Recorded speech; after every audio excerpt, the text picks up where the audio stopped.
Hey everyone, it's Chef Keoni, and today I'm going to show you guys how to make a pot roast that has amazing and maximum flavor. The first thing we're going to do is pat the chuck roast so that you get all the moisture off, and that's really important so you can get good coloring.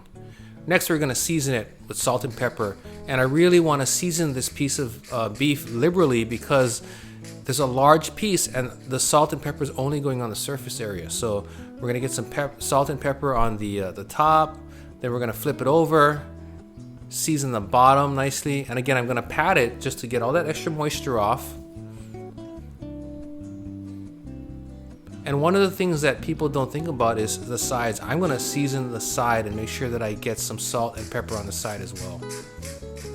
Once the roast is seasoned properly, I'm going to get a heavy gauge pot and put a little bit of vegetable oil in there just to coat the bottom and get it really hot. I want the pot to start to smoke. That tells me that it's very, very, very hot and ready to take the roast. Again, I put the roast in away from myself so it doesn't splat, and then I press it down to make sure it's got even contact. The reason I want really high heat is because I don't want the temperature to drop too fast once I put the roast in. If it dropped really quickly, then it would start to steam and you wouldn't get any color. I'm going to keep checking to make sure that there's a nice even layer of fat on the bottom, and then if I need to, I'll move it around. Once I get a good color, I'm going to flip it over. Every so often I may also flip it just because I want to check to make sure there's really good color on both sides.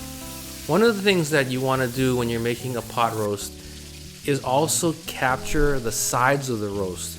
Not everyone is going to do that, but that's where you get flavor. All of this caramelization of the piece of beef is where flavor comes from.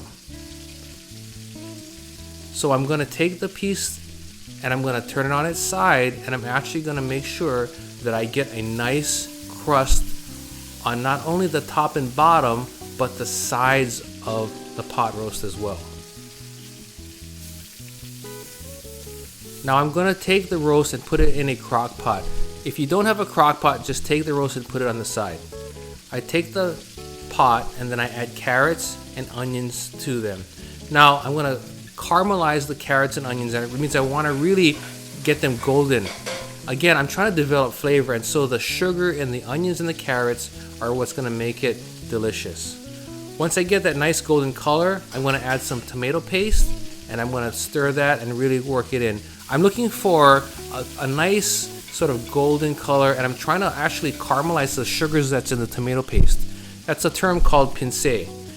Once I've got good color, I'm going to add the celery. Then I'm also going to add some fresh herbs, and then I'm going to add some bay leaves. If you don't have fresh thyme, you can use dry. Next step is to add beef stock or beef broth. Some people will add water, but for me, I'm trying to add and create more flavor. So I'm going to start with a liquid that has flavor, and that's why I'm using the beef broth. Once all the flavors have come together, I'm going to put it in the crock pot. If you're going to use the pot, instead of pouring it in the crock pot, you just take the pot roast and put it back into the pot. And then cover it and put it in the oven. In this case, we're going to go ahead and cover the crock pot, and then we're going to let it cook.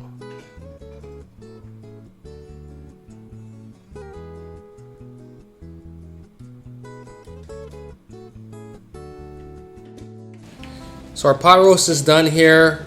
A couple things to remember about pot roast. What really makes it delicious is not just putting the meat and vegetables and broth into a crock pot or into a pot.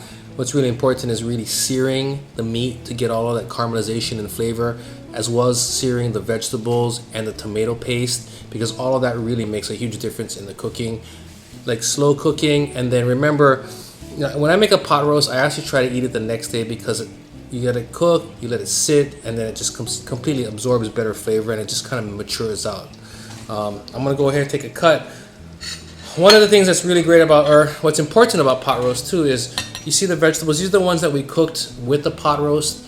Normally what I would do is actually cook additional vegetables because they're very, very, very soft at this point, and I want something that's a little bit more, has better texture, more flavor. So I would cook additional vegetables. I did cook a few potatoes here, but that makes a really big difference, okay? Here we go, we'll cut into this pot roast here and see how it looks. It's really, really, really tender.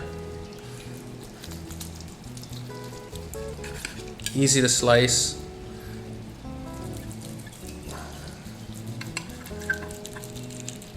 And sure to be a really, really, really big hit with your guests.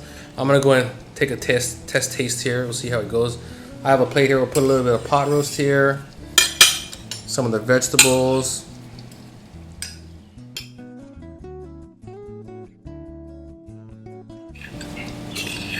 A little sauce.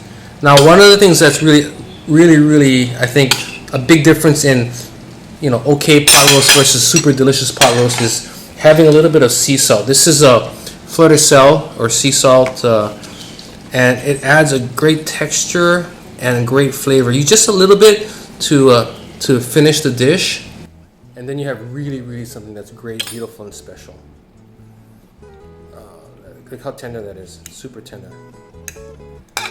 Remember, for more recipes like this, you can visit us at foodland.com.